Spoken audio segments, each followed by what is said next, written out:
Hello, I'm Mary Butterwick. I'm the founder, life president of Butterwick Hospice Care in Stockton.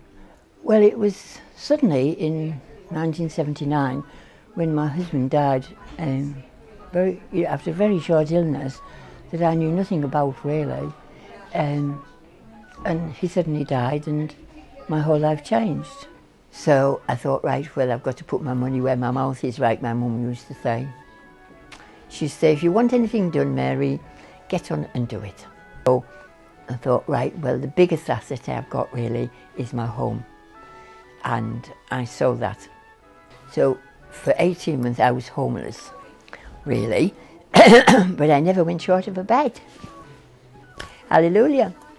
And in the very early days, I was wearing at least 5 caps because I was doing the full-time administrator's job. I set up all the chaplaincy work. I was going out to the bereaved. I was going to things like funerals. I was doing every mortal thing. I was even working in the kitchen. I was sweeping the front path outside. I was basically doing all sorts and everything because we couldn't afford to pay people to do them in those days.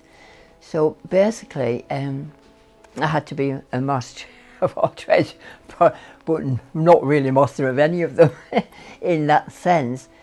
3 years after I was in that house, I got my first award. People had started to get to know what I was doing. And of course I was telling all the local newspapers and anybody that would listen to me. I was going out to WIs, round table, inner circles, Rotarians, everybody and anybody that would listen to me at all. I would go and talk to them about what we needed to do for those that had a prognosis of term, or as it was classed in those days. We went from this house, 10 Hartburn Lane, it became commonly known as number 10, really, funny enough. And they did give it the title Butterwick House. And before we knew where we were, we'd got the beds all up, got a bedside table, as you might say. And then, the house, just briefly, to cut a long story short, after 8 years, just became too small. We didn't have enough rooms. I used to have people sitting all over the place. So the general manager got in touch with the authorities at the local hospital here, from what I understand, and they asked if we would come up and take a plot up here. So that's what we did. And then I was told, well, you've got 1.2 million to raise, Mary. And I went, what? and gradually money came in and we started this building.